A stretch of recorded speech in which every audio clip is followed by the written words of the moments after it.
Hello, everybody. Hello, hello, hello, hello, hello.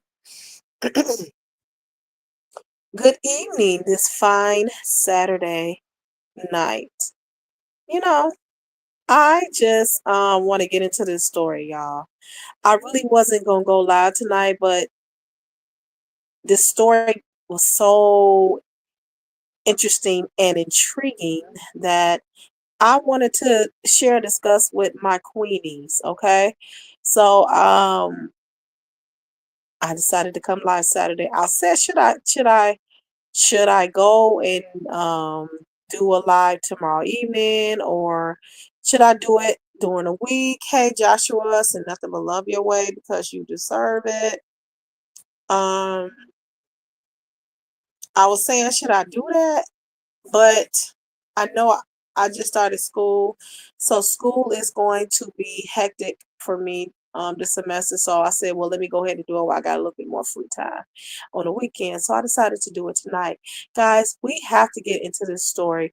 We have to talk about Jussie Smollett. Y'all know Jussie Smollett is the is an actor who starred on Empire. Um, hey QST. Oh, it's so good to see you. I send nothing but love your way because you deserve it, beautiful.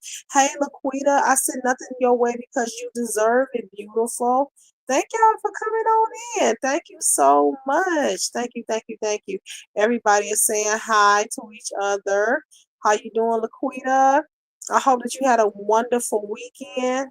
Everybody, don't forget to drop your cash apps in here, because you never know who may come in and be a blessing to you.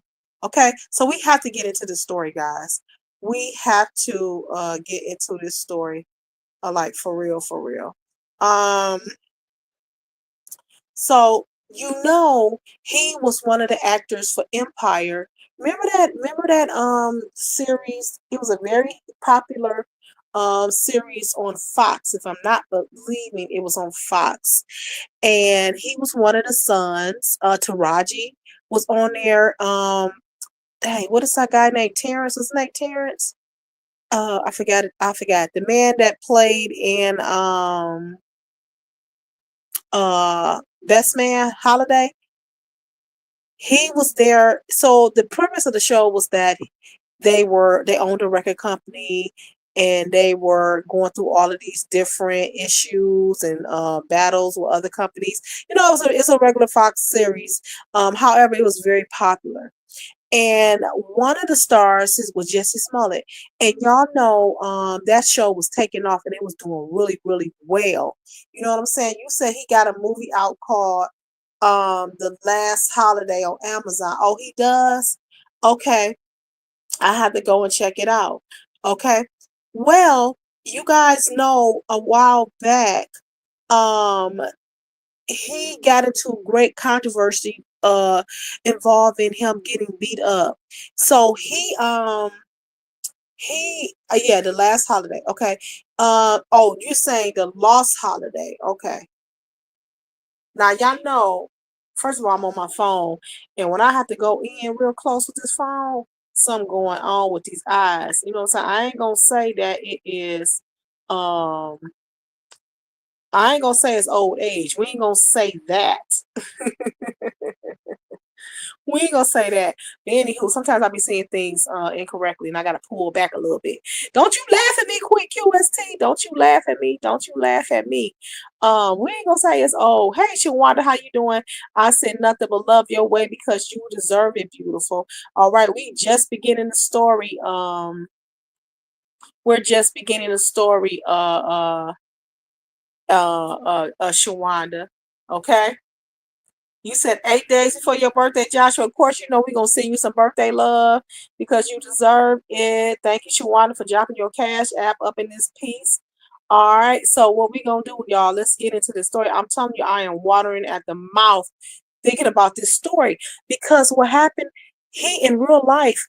he reported to the police that he got jumped on by two white men. And if you know, at the time, I believe Donald Trump was in office. It was this whole magna push. You understand what I'm saying? Racism was thank you, Shawanda. Y'all support the channel, $ CLAYLING. Um, it was a whole situation of folks, was marching with they flags and with they two tiki torches, and there was a lot of injustice and a lot of civil rights issues going on in the country during that time. You understand what I'm saying? So it was a lot of racism, a lot of racial controversy and conflict and events happening in the country during that time. And so Netflix came and did another sit down with Jussie Smollett. Now, again, I'll go back. Jussie Smollett is one of these stars from Empire, okay, who claimed that he had got jumped on by two white men in Chicago doing their polar vortex. And a polar vortex was extremely cold. And it was in the wintertime, and the whole country was halfway frozen during that time. You understand what I'm saying? And so, he had came out and stars began to come out and support him. He said that they had jumped on him as he was coming back. I believe he said the story picks up where he said he went to Walgreens he had went to the ATM, I believe, to get some cash. He went to the Walgreens, but he thought it was a 24-hour Walgreens, but it was not. So he uh went to a Subway. And we found that out later on in the documentary, but he had went to a Subway. On his way back, he said that two white guys jumped on him. One of the guys he saw for sure was white, and they put a noose around his neck. And then they said, welcome to Magnetown, you blankety blank. Okay, QST says, so Jussie participated in a documentary. Yes, QST, you all have to go and watch it. I'm telling y'all got to go and watch this. Y'all got to go and watch this, okay? So, he made the report, right? He made the report. He called the Chicago PD to the hotel, and when the Chicago PD came to the hotel and walked in the room, he still had the noose on his neck. And so the police, in the documentary, the police was saying, well, that was odd for him to still have it on his neck, because we as a people, we as a Black culture, to have something so demeaning and something that's so attached to fear and degradation, we initially would want to pull something that off, but they were saying, to their surprise, he still had it on his neck. Okay, QST, you have to go watch it, and I wouldn't mind you, and you need to do a review on it too yourself, because it's gonna open up your mind a little bit. Okay, and so Jussie response to that in the documentary was, he'd had it off the whole time. He said, but he put it on prior to the police getting there when they were at the door, because he wanted them to see that he just wanted them to see it around his neck and see what they had did. But then he initially took it off, and then they asked, do you want us to turn off our cam, our video cam, our body cam? And he said, yeah. But he said that he regretted that he had even did that. Okay. And so, of course, Netflix did a wonderful job in laying the foundation. And when he came out publicly and said that this happened to him, the Black community doggone near lost their mind, because the show was a hit. And we identified with him, and he was so talented, and that show just drew us in. And for that to happen to him, Lee Daniels came out, all type of people came out and supported him, and it was crazy. You know what I'm saying? So he had one concert that was slated for him to do. He went on and did that concert the week of the attack, and people came out. And then he went on and did a national interview with that news anchor, I think it's from Good Morning America, that's also in the community, the LGBT community. I forgot her name. I forgot what her name is, but she's Black and she has short hair. I think I don't know if she's still working or not, but I forgot her name. But I think she's on ABC. And of course, they showed a clip of the interview where he was saying he came out to tell people that this gay boy fought back, that he fought back, that he did not give in, and he was shedding tears and all that stuff, right? So after that, the documentary began to show breaks in his story and cracks in his story. um the chief of police at the time was saying how who goes out of the polar vortex, right? And then they were saying how they really couldn't see the two men. However, what they did was they uh uh somehow tracked two men via cameras that was within the area of where Jussie was, and they backtracked their movements through ring cameras and restaurant cameras, right?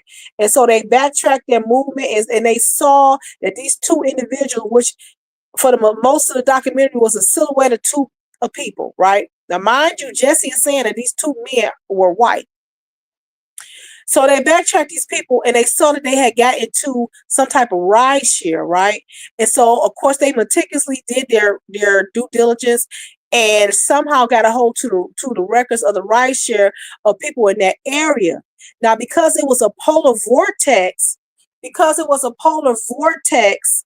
um, there wasn't that many people out on the street reserving Ubers and ride shares. Okay, so they were able to pinpoint who these two individuals were.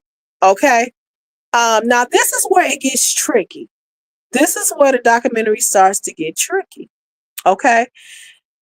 They pinpoint these two individuals getting out of the ride share. Then they see that somehow they're able to catch a video of these people get into a taxi cab. They somehow find the taxi cab people, and then they find out their location, the house. They figure out that these are two Nigerian brothers, you know what I'm saying, which it came out that they said Jussie Smollett allegedly paid these two Nigerian dudes to beat him up. That was all an elaborate hoax and all of an elaborate scheme, right? Okay, so once they do that, they go into these two brothers' houses. Now, mind you, Jussie is adamant about saying that at least one of these guys was white. Okay. Okay, so now they go into these two brothers' houses. They find all type of guns and all type of illegal weapons and stuff like that. They pull these two guys in. Find out, first of all, the guys had flew to Nigeria. But then when they came back, they took them right off the plane and took them and held them. And initially, they wasn't saying nothing. They wasn't saying nothing to the police. And so they had so many hours to be held,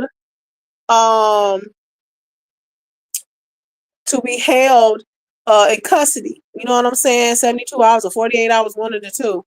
And they eventually secured a lawyer. All right. Now, during this time, Jussie and this situation is all over the country. All over the country. Now, when they found the two brothers and this news broke, people started turning on Jussie. I can remember Dave Chappelle doing a whole comedy bit on Jussie. Everybody started clowning him, and they just was he lost his job. They wrote him out of Empire. People just started walking away from him, and basically the whole country turned it back on him. Up until this moment, I adamantly believed what the police was saying, that he made this up. So they did their investigation on the two brothers. They eventually attained a lawyer, and their story was that he paid us to beat him up. The footage came out of the two brothers buying a ski mask, and footage came out of this check that Jussie had wrote to him, to this brother to beat him up. Now, Jussie's explanation for writing the check was that he had reached out to him because he was a trainer, like a physical trainer, like a physical fitness trainer, and they were also both bodybuilders, and that he had purchased some herbs for him, and he paid him for them herbs. And he said, I paid him with a business check, and you can see that on the checks. He said, so that's why that $3,500 check comes into play. And then he has sent a text to the brother saying, can you be do something for me on the low? And so he was telling him, I guess it had something to do with the herbs or something like that, some type of bodybuilding herbs that was illegal here in the United States, and that he wanted to purchase them. And that's probably why they have flew to Nigeria, allegedly, to get it. I'm not for sure. But anywho, he said that's how that came into play. And he had befriended one of the brothers because the brothers were extras on Empire, the show. And my thing is, that was my first time hearing that about the two brothers. Up until now, that's how they knew the dude, because they were extras on the show. Okay, so now he begins to explain that. Then the police department was like, no, this is a lie. It's so much evidence against Jussie. He's lying, blah, blah, blah, blah. They finally go to trial about this. Now, mind you, the brothers, they get off scot-free. It was alleged that they had made some type of deal with the Chicago PD.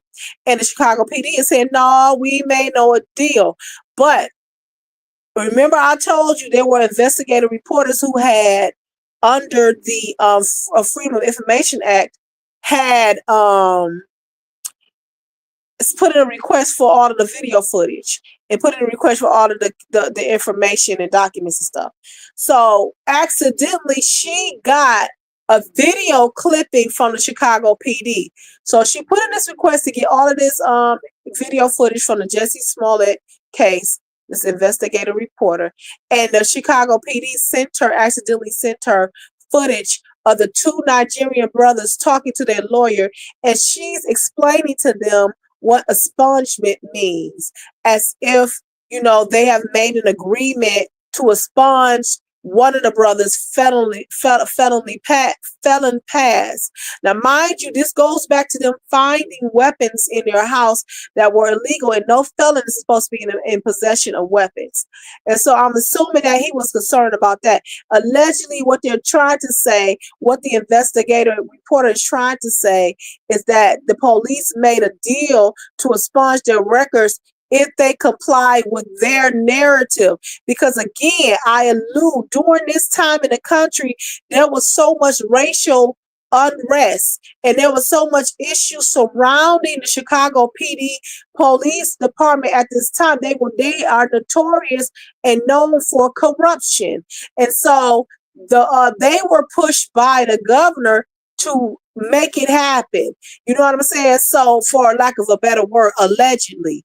And so all of these things kind of come into play. But what are you going to do with these two brothers who said this is what happened, and then they can't seem to find the white guys, allegedly, right? Okay, so then the documentary continues on, and I'm like, yeah, they done showed the brothers buying masks at the store and all this stuff and all of this evidence and all that stuff. The documentary continues on, and this is where it gets very, very tricky. Okay? This is where it gets very, very tricky. Okay? So these two witnesses just come out of the blue that we ain't never heard about. Even when the case was happening, I never heard about these two witnesses. So there was a man and a woman witness. I don't know if, I think they gave their statements to the police department. I don't know if they I think one of them may have I don't know if they testified at the trial. I'm not for sure. But these two witnesses came forth, and I was on Jussie's side as the documentary started progressing. My attitude kind of changed a little bit. I ain't gonna lie. I'm not gonna lie with y'all, because the witnesses both, they don't know each other. One of the guys was a security guard for a hotel, I believe it was in the vicinity of where the attack happened. He said he was doing his rounds, and he walked to the door of the hotel to do his perimeter check. Now, mind you, it's a polar vortex, okay? He said he went outside, And this man run past him, and I guess it cost, kind of scared him a little bit. So he had his flashlight, so he immediately put his flashlight up to the man's face, and it was a man, a white male, with a skull cap on, a white male running away from where the attack happened. Okay? It was two of them, if I'm not mistaken. He said, I flashed my flashlight and I saw that it was a white male. Now, when he said that, our dog on there hit the floor. Okay?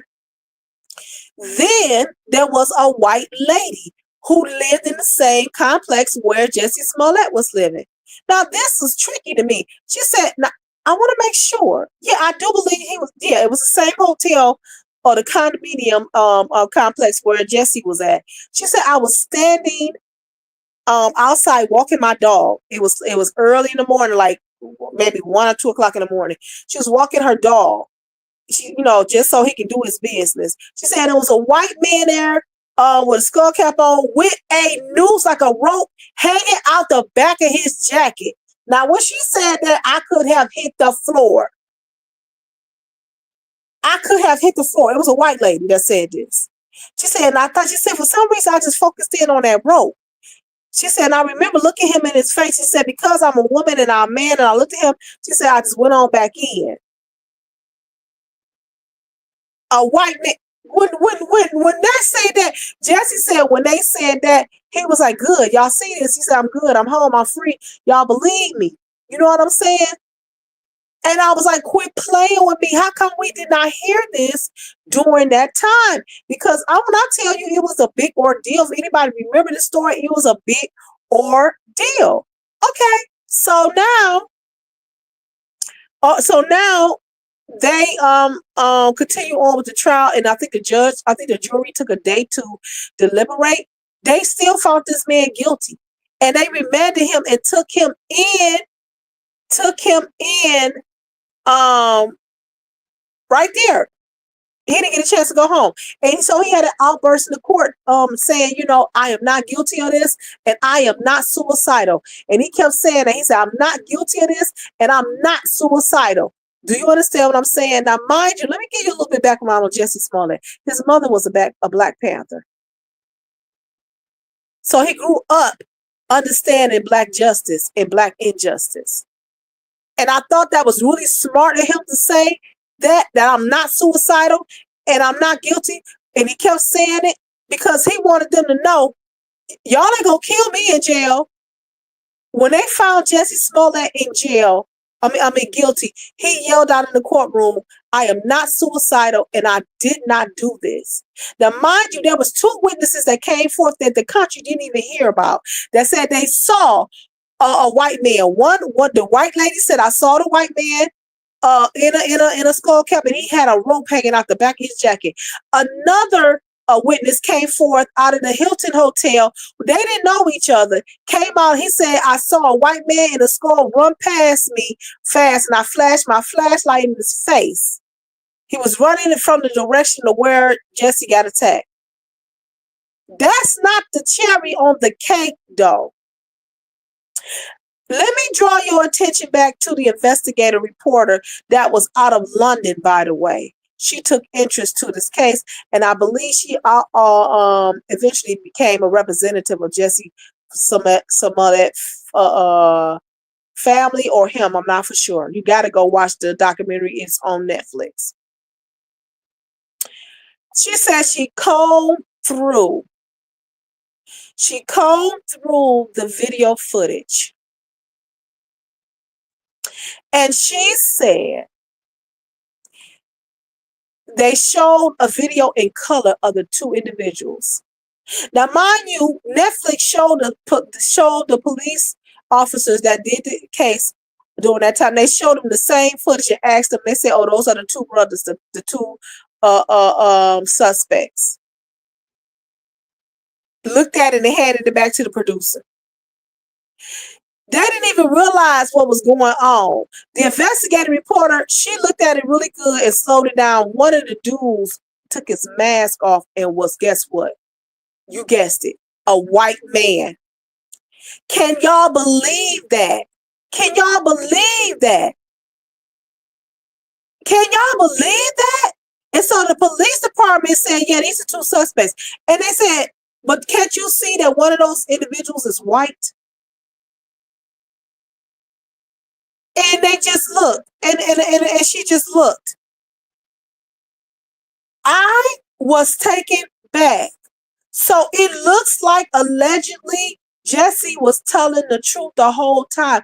And he said, I have not wavered from my story. He said, I have not wavered. And they retried him. I want to say they retried him. A new prosecutor came and tried to retry him, which was unheard of. Do you understand what I'm saying? And so he said all of this was a big conglomerate and a big operation to protect the police department because of the nature of the situation in the city, and they just couldn't have this type of thing happening in the city. And Magna didn't, and of course they didn't want Magna to look bad. It was crazy. The mayor, I believe, came out, and was it the mayor? Was that the mayor? Came out and condemned Jussie Smollett, and even the police chief who's retired. He's retired now. He lost his job right before he retired because they found this dude sitting in the car under the influence. I think they will say he was asleep at the wheel, and they ended up letting him go a couple of days before his retirement. They said it was so much corruption. And the woman who did the woman from London that did the investigative reporting, they said amongst all of those people who handled, all of those officers allegedly who handled those cases, I think it was over 400 and something complaints from the public and from citizens against these individuals, anywhere from shooting to tampering with evidence. They said the police department, the Chicago Police Department allegedly was extremely corrupt. I couldn't believe it. When I could not believe it. I had to come out here and do this story because I just could not believe it that people would go to that lengths to create a narrative about this guy. And my thing is, he said his story ain't never changed. He's never wavered.